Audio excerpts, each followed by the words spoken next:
A very warm welcome to another episode on Unfearing Sutra. And today we are joined by very special guest, Madhu Priya, all the way from Chennai in India. Hi, Madhu Priya. Hi, Anu. Yeah, and it's so wonderful to have you here, speak with you again. But this time, your message again has to go out to all our viewers and listeners from across the globe because you are nothing short than inspiring the youth. That is what you're here for, because every time we speak with you, there is a message of inspiration from you. So, thank you so much for agreeing to do this interview with us, Madhu. Thank you for having me here. So it's a pleasure and I'm looking forward to talk a lot on that. Thank you so much. Thank you. So, Madhu Priya is going to talk a lot on what every episode brings you closer and closer as to how do you break down those barriers, those fears that stop you from having a beautiful life that you want. Who doesn't have fears? Every one of us has. We fear different things at different points of time in our life. And today we are talking on Unfearing Sutra. We're joined in by Madhu Priya, who is an HR expert. I would like to call her, besides being a youth icon, for me, she is. And she is going to be today addressing the topic, Unfearing Society. Yes. Many cultures across the globe talk about society defining their standards, defining their identities, but does it really define who we are? Does it really stop us from being who we really want to be? And that's not the question that I'm going to answer, but Madhu is. But before that, let me tell you a little bit about Madhu Priya. She's a first generation learner, the first graduate in the family to complete a master's and the first to get campus placed in an Indian MNC as an HR professional. She had always had a high inclination towards social work and has volunteered to teach English to the underprivileged kids since her college days. She's currently working in the HR team at an MNC firm in India. Okay, and she has also dedicated her life and career to her mother for being her constant support. And we'll talk a little bit more on that. She has been published in various articles by many media houses exactly for the inspiring icon that she has been for everyone, like the Times of India, the Quint, Your Story, Humans of Delhi, She the People, Tweak India, The Better India, Asianet, Sakshi News, and Femina. So you are a true star, Madhu. So Madhu, can you tell us, tell our viewers and listeners a little bit about you and your background? What makes Madhu who she is? Thank you for that wonderful intro. The intro actually covers a lot, making it very less for me to quite talk about. Like Anu was just saying, my name is Madhu Priya, a proper Chennai Ponnu, proper Tamil Ponnu from Chennai, India, and haven't really left the Chennai margin. So my venture out the world is quite less. But thankfully of what I do and, my education has helped me gain a lot of knowledge and interest on anything beyond our comfort zone. So I am a HR professional with around 7 years of experience, and I head the HR function for an IT startup based at US. I take care of the entire HR operations for India, Philippines, and the US as well. So that's about me on the professional front. And on the personal front, like Anu was saying, I'm a first generation learner. I take pride every time saying that. It's just a sense of satisfaction that happens, within me when I say that. So I come from a family where all the men in the house are plumbers. So basically that's the occupation that's been in the family for the past 3 generations. And my parents had to move from the plumbing operation to having a vegetable shop. So 30 years ago, my father decided that plumbing wasn't giving enough income to the family, because a lot of automation came in and motors came in and the business went down. So my father started a vegetable shop, and ever since they've been running the vegetable shop. Thankfully to my parents thoughtfulness, that education is the most important thing for a human, because both of them, they couldn't complete the education due to their financial background as well. So for them, they knew that education is the most important, and they were very determined that they would give my sister and I the best education possible. So thankfully, just thankful their determination and their sightfulness that I had the best education. When I say the best education, I had the opportunity to study in one of the top 10 schools in Chennai. This is 20 years ago, and it wasn't an easy thing getting the admission in the school. So after a lot of fighting and everything, they got me a good education. And when I completed my school, I did my English literature from again another top institute at Raj College, and went on to do my master's in human resource, because very early on in my life, I understood that my interest is, my interest lies with people, basically working with people and working around people. I'm not more of an IT person where I can sit and work on a computer. I just can't do that. So I'm more of a people person. And I realized that early on age, thanks to my mother, because every time when I used to sit in the vegetable shop and I had time, I loved being around people. I loved conversing with the customers, and that's how I understood where my interest lies.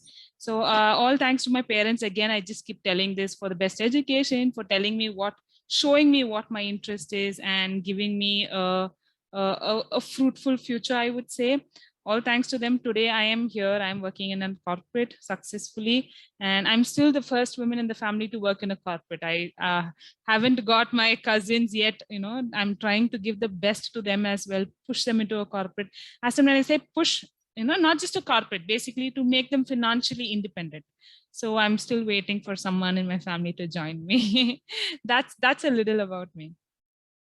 There's a lot about you, but we can keep hearing you forever, honestly.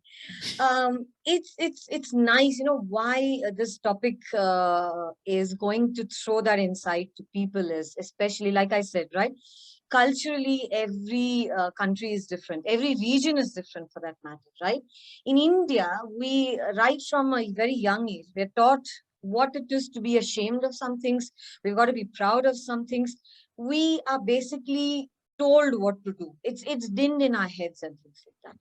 So for you, like you mentioned, you're the first person in your family to, be educated, get to a corporate job and things like that.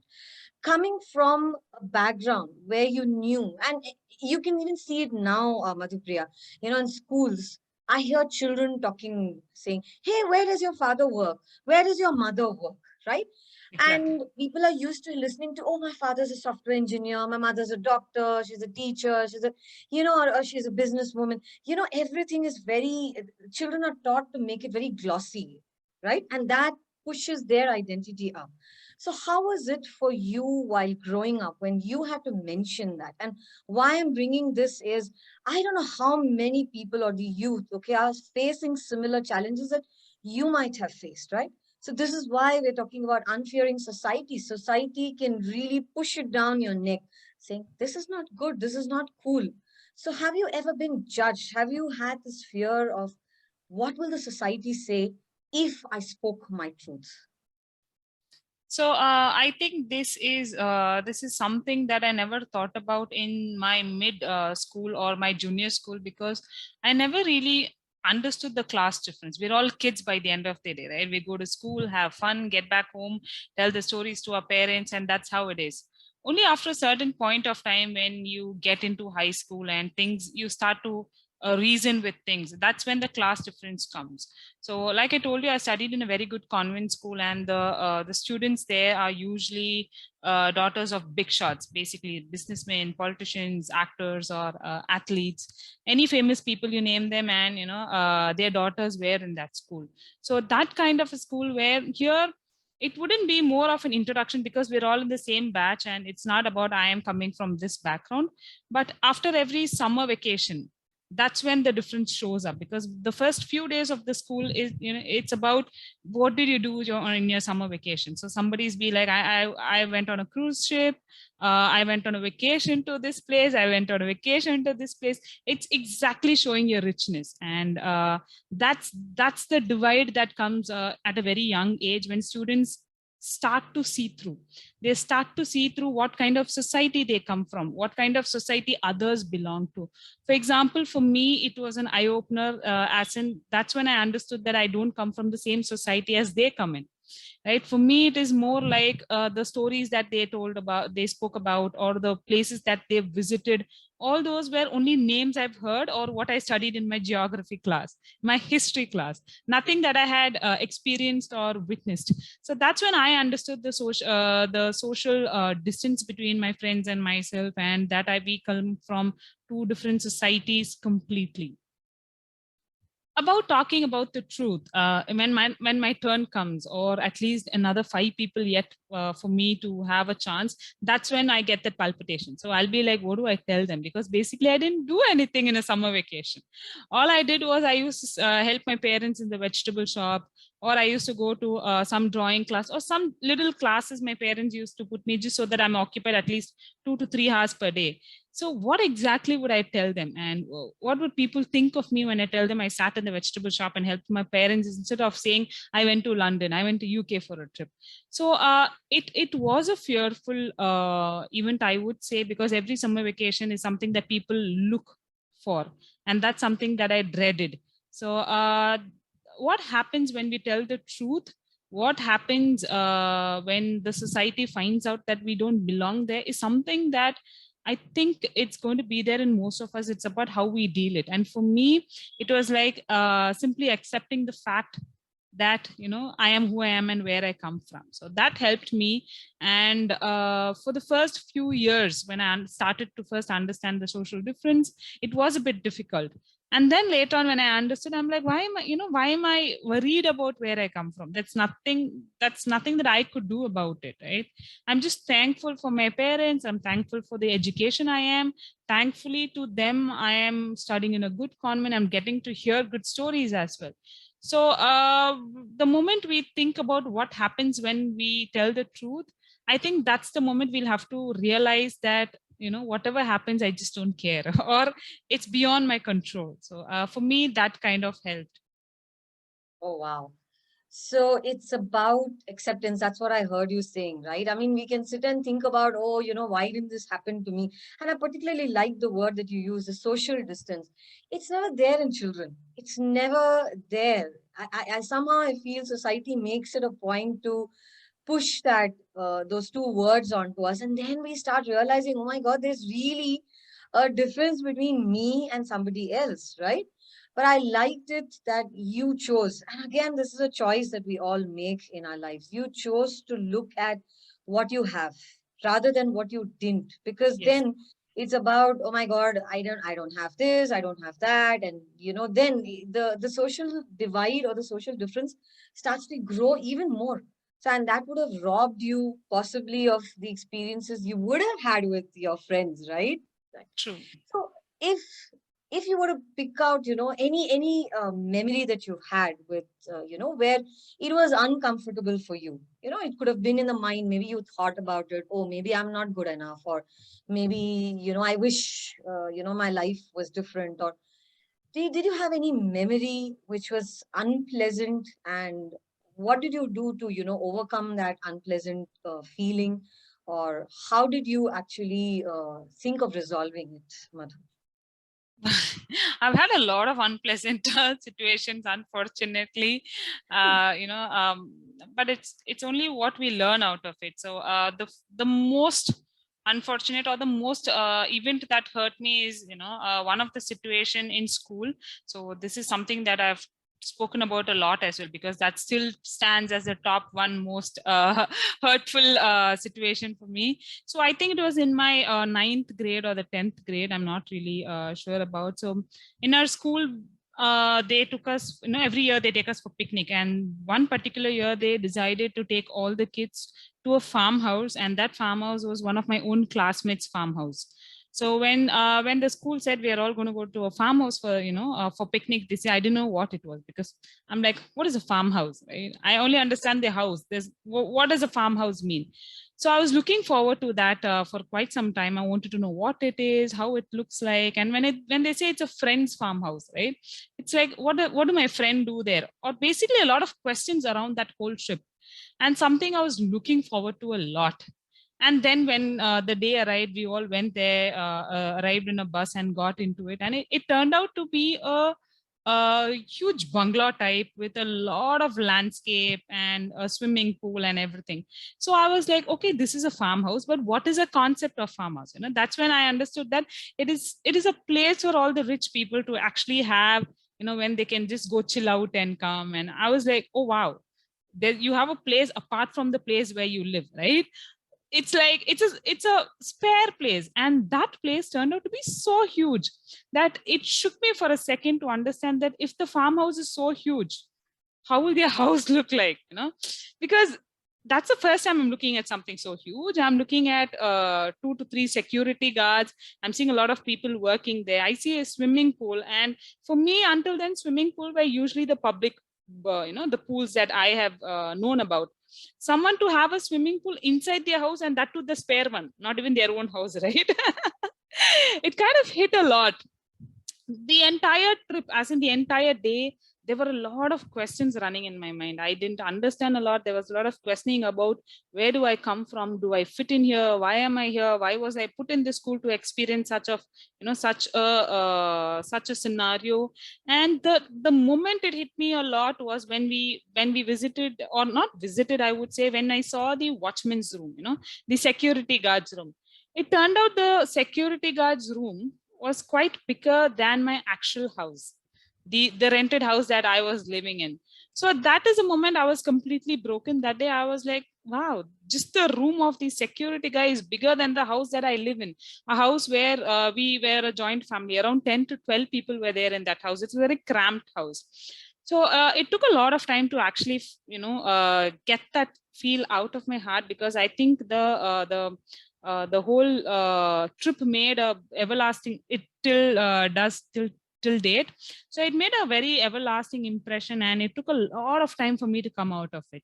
When I came back home and my parents asked me how the trip was, I didn't give them much details, because I know, for me, when it hurt, I didn't want my parents to get hurt. So I explained how it was. I told her it was all a fun thing. I kind of removed all the negative, the sad emotions from the entire trip, and gave her little highlights. And she was happy about it. She was happy to hear about it as well. So for me, it took a lot of days to come out of it, because like I told you, I was questioning if it was the right place I was in. Is the society that I am currently living in the actual one or the Cinderella one? So as days passed by, time heals it all, we all say. And for me, I think time was the medicine, where I slowly just said, it's okay. At least, thankfully, I studied in that school that I got the opportunity to see a farmhouse. Otherwise, where would I go, right? And that was the first and last farmhouse I saw. Till date, I haven't seen another one.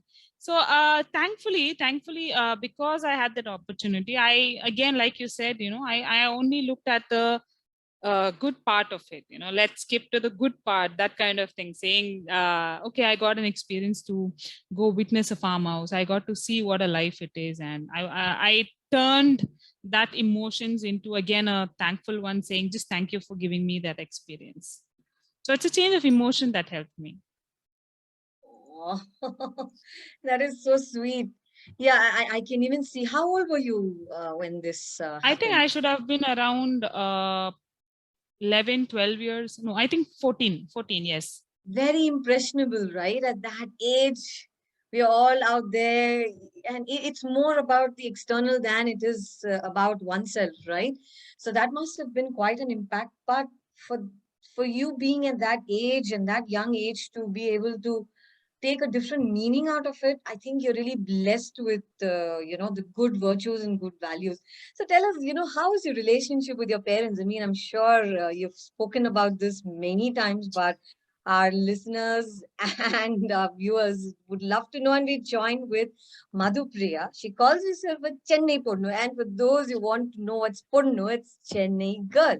And Chennai is in the south of India. So she's such a beautiful, such a grounded and humble soul that we're speaking with, talking about Unfearing Society. So, Madhu, we've spoken about the different strata of society and how the divide, the social difference that you were talking about, and how that impacted you and the meaning that you made out of it. So I know many times over, even in all your interviews, is one thing that I've heard and talk about or read about you is you definitely credit your parents, especially your mother, for who you are today. So how is the relationship between the mother and the daughter? If it, what is it? Does she anytime even scold you for anything, or is like Madhu Priya is like a good girl? No. I would say she's my soulmate. We are like that, and I've got beaten a ton of times. So definitely, it's not just a lovey-dovey relationship. She whacks us left and right if something goes wrong. I think the relationship between my mother and I grew stronger because she was absent most of the time, because the profession they chose, it was a vegetable shop, and you can't close the shop, you can't take an off, close the shop and go on a vacation. So basically it's open 365 days a year. Because you close it for a day or two, the vegetables go wasted, and we're going to have a loss. So there was hardly any time for us to sit and chat about, or hardly any time to have a dinner together. So basically I don't remember sitting along with my parents and eating as a family. So that's the kind of time they had for us, because they were always in the shop, always running from morning to night. They had to earn and ensure, because the education and the life that they were trying to give us was way more than what they could afford. So for you to manage that, once you start it, you'll have to manage it, and it's a long term process. So they had to keep running every day, and it was not a very memorable childhood, I would say, because I hardly remember going out with them as well. So the way that we bonded was, whenever I used to return from school, I used to go directly to the shop, sit there, narrate the whole day to my mother. No, because my mother was there. I tell her what happened, and she knows everything that happens in school. She knows all my friends, all my teachers. She knows a lot, in spite of not being there, physically. So that way we bonded a lot, and it's what I learned from her, to trust. And she taught me I can trust her. Yeah, even if I was wrong, it was okay for her. By the end of the day, I was her daughter, and the love that she showed is what I've learned, and that's something that I reciprocated as well. So the relationship between us is quite strong, only because we talk a lot, only because we share a lot as well.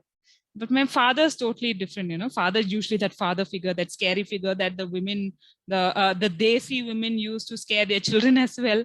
So my mother did the same. When I don't eat, she'll be like, daddy will come and hit you. So my father figure is more of a very strict person. He hardly has any time. Like how I sit and talk to my mother, I hardly speak to him. So he gets us all nice goodies and everything. So our relationship with my father, I would say, is just that father daughter, where not much of a bonding is there. He really didn't have the time to do that. He didn't have the luxury to do that. My mother just squeezed in the women, women being women, you try to squeeze everything together. So she tried to be the best mom, best, salesperson in the shop, everything. So I think my mother played a good role here, trying to keep the family together in spite of us not being together, actually. Oh, wow. And I guess, as you were talking about it, that's the value system that you've picked on. And that is something that you can share with the future generation as well. And to all of us who are listening and, watching you. So it's about that trust. I mean, just imagine you go from school, sit down the entire day, and then you're talking to her about it. That is what is taught these days in parenting classes, That's the irony of the entire thing, because now I guess parents are trying to work double time to understand how to communicate, but it's so simple. All you have to do is just listen and hold Yes. space for your children, and they're going to tell you everything. And that is what is required today, especially in what to say, the communication breakdown that is there. This is such a beautiful learning, in that sense. And for you to go beyond and that's what that's what I like. See, if your parents chose to actually complain about, oh my god, look at what the society is, and this is fate and this is destiny, I'm sure that's what you would have picked on, right? I guess you would Yes. have done the same thing. Oh, maybe this is what I'm meant for. But I think for your parents, especially your mother, to be able to listen to you, to to implicitly to tell you how much she trusts you, and that trust and that bond, I guess, helped you salvage, that point of, oh my god, every situation. You said you had so many hurtful, unpleasant memories. I'm sure each experience you were able to come out of it, okay, unfear those memories, go beyond that only because of you knew you could completely rely on your mother to help you, hold space for you, right? I mean, that's what I picked off of, what you what you were saying. Isn't that amazing? And the Yes. father being the strict, I'm sure, but I'm sure in his own way he has that affection for you. That happens, right? It's very sweet. So if Madhupriya, if you were to actually, there are so many people who might have been in a similar place, right? If you probably just pushed yourself 10 years or 15 years back, okay, when the future didn't look, and especially when knew there was a social difference, right? The fear of, oh my God, what am I going to do with my life?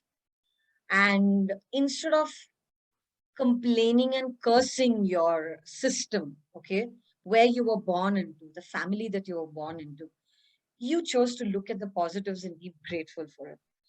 Let's say that you had to talk directly, you're looking into the camera and there is someone, always I believe there's someone that's picking off a message from each of the people who come and talk on the show. Let's say they're struggling with something very similar that you faced so many years back, right? They feel, the youngster feels like, and now, with the advent of social media, you know how it is, right? Yes. Everything is compared, everything, even a small clip is compared, right? Even the mobile cover that we have is like, compared. So when we start to compare our life, we always are going to look that we don't have anything. Let's say someone is really struggling out there and they have doubts about how they're going to move ahead in their life and whether they can really make it. What will you tell them to inspire them, to move them from where they're stuck, so that they unfear that situation, unfear what society is throwing on them over and over again? What would you tell them to get past that fear, Madhupriya? So this is a very important question that we'll have to address, especially for the generation and especially for the generation that's into the technology, right? They are more into technology where on a constant basis they're comparing themselves to one thing or the other, like you were saying. So when we're talking about comparison, there are two things that you could do. Either compare yourself with another friend who comes to school in a BMW car or a Benz car and you don't have one. So you compare yourself to someone who's on a better stand to you, or you say, there's another friend who's hardly having 3 meals a day. She's struggling to have 3 meals a day. I at least have 3 meals a day. I have a roof above my head. I have my parents working. I have good fun.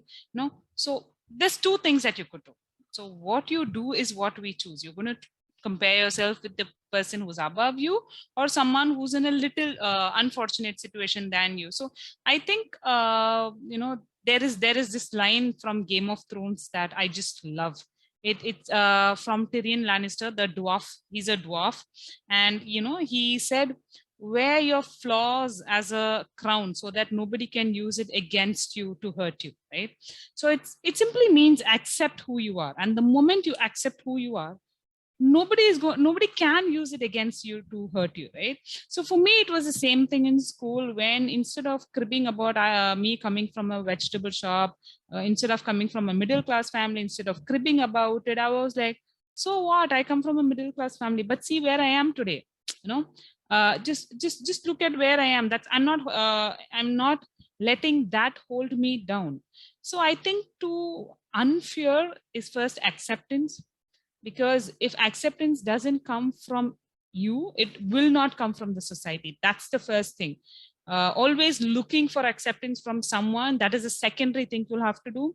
First, are you accepting yourself? Are you accepting your flaws? Are you accepting yourself from where you are? So that's the first thing I would say.